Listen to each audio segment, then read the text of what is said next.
It's funny that you said that because I have never met none of my grandparents in my life. I've never met them. They all passed before I was born. But my mother's mother, she died just months before I was born. She died in June, and I was born that November. So the same year that I was born was the same year that my grandmother passed. And I've never met my grandmother in my life.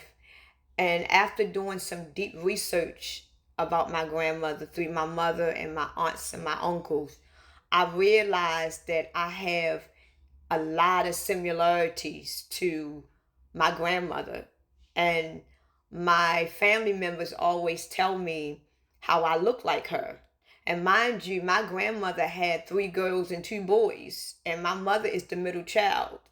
But um, out of all the grandchildren that she has, I am the one that looks like her the most and reminds my family of her the most. And when I was a little girl, I was very aware of my spiritual side at such a young age. I used to communicate with her. My family used to tell me that I used to be able to see my grandmother and communicate with my grandmother. And when I listened to my grandmother life stories, what she went through, I went through the same exact. It's all. I'm not gonna lie to you. I'm gonna keep it very real with you. My, the way my life went, I have a lot of similarities of what my grandmother went through, and I went through the same exact thing. My grandmother was a mixed woman. She had a white father and a black mother, and she was red like me. She was treated completely different. She was discriminated against, and I was completely mistreated. You know, she had an illness. She had very bad rheumatoid arthritis, really bad at a young age. And I was born with Bell's palsy. So not only it's so much similarities, they are the same, but they are different. So, and then I connected with her when I was less than 2 years old. So it's like she went through a physical and mental challenge in life with her Bell's palsy, and I went through a mental and physical challenge in my life through my Bell's palsy, and she had arthritis. She was treated extremely different because of the way she looked. I was treated extremely different because of the way that she looked. A lot of the men that she had in her life, I went through somewhat of the same similarities of the men that she. I'm like, our lives seem so. Sometimes I used to think that my grandmother reincarnated through me because if when and at times when I get emotional, I think to myself, I think that my grandmother, even though I never met her, I believe that she's around me, and I don't know exactly how she looked because I have seen pictures of her. But when I see pictures of her, my grandmother was short, just like me, had very long, beautiful hair, had little lips. I'm like, I do look like this woman, you know? And our lives are so similar. And I'm like, she was deeply in love with the man and he broke her heart. I was deeply in love. I'm and I never met her. And the pictures that I have seen of her, they wasn't perfectly clear. Because, back in the 70s and 80s, the pictures wasn't that clear.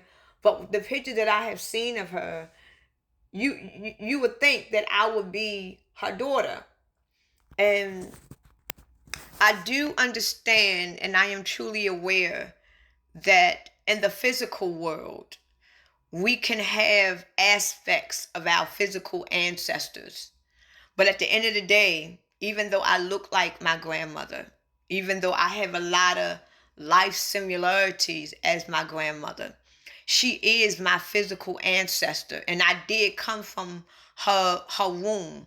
I did come from her seed. I did come from her DNA because my mother is her daughter. So when you are born, your granddaughters is already your grandchildren is already inside of you.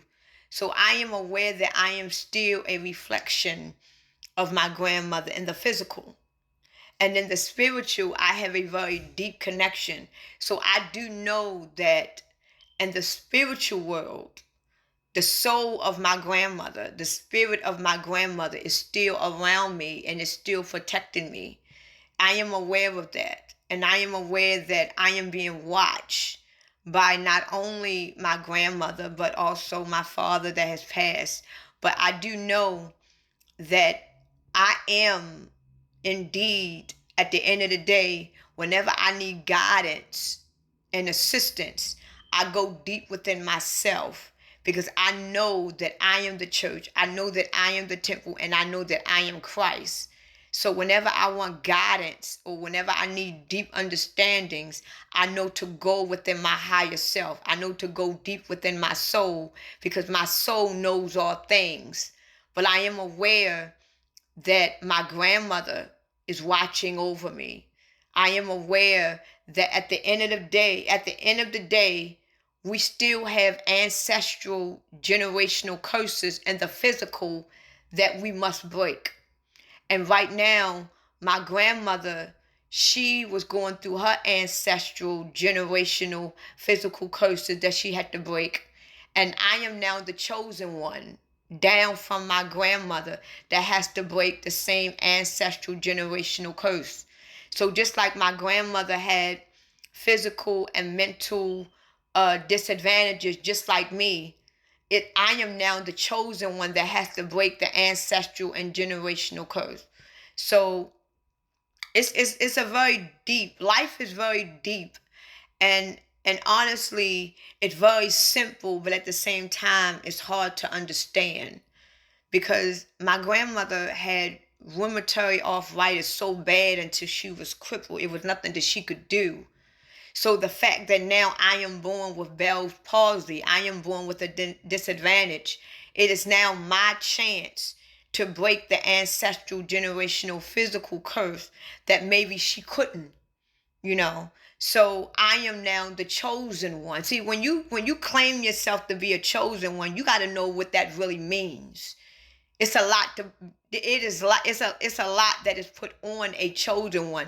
Being a chosen one doesn't mean that you are chosen. When you are truly indeed chosen, you are chosen to break ancestral and generational curses. You are chosen to break free of any disadvantage that your physical or spiritual ancestors may have. You are the chosen one now that is going to break open that seal. Because right now we are all in a box and the box is sealed. This is why we living in the firmament. We are all in a box that is sealed that we can't get out of. But you are the chosen one that can actually break that seal, that can break that firmament, and you will be free for the rest of your eternal life.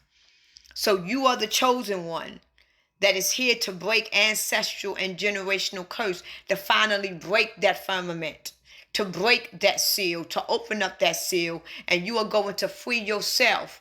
You are going to free your soul, and your soul and all of your physical and spiritual ancestors will be free because you were the chosen one, and everyone is dependent on you to do that. So it's a lot that is put on a real, true, indeed chosen one. But first, you got to know what it is that you are doing. You got to know what's going on. This is why they don't want us to be deeply spiritually inclined with ourselves. They don't teach us how to go and research different things because they want you to depend on a man. They want you to depend on other people.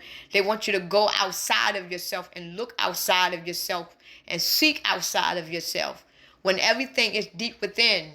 It's just that when you are on a spiritual mission, when you are on a spiritual journey, you are going to walk down that avenue, and that avenue is only going to lead you down. Because what in my mind would have made me want to research my grandmother? What made me want to research things in my life? Because I was going down this spiritual journey when I wasn't even spiritually awakened yet. I was going down this spiritual journey not knowing what I was doing. It took me to spiritually awake to realize that all the things that I've been doing in my life led up to this moment. And I was like, wow, I was always anointed. And now that I know that I am, I'm going to stay on that journey. And I'm going to reunite with my higher self.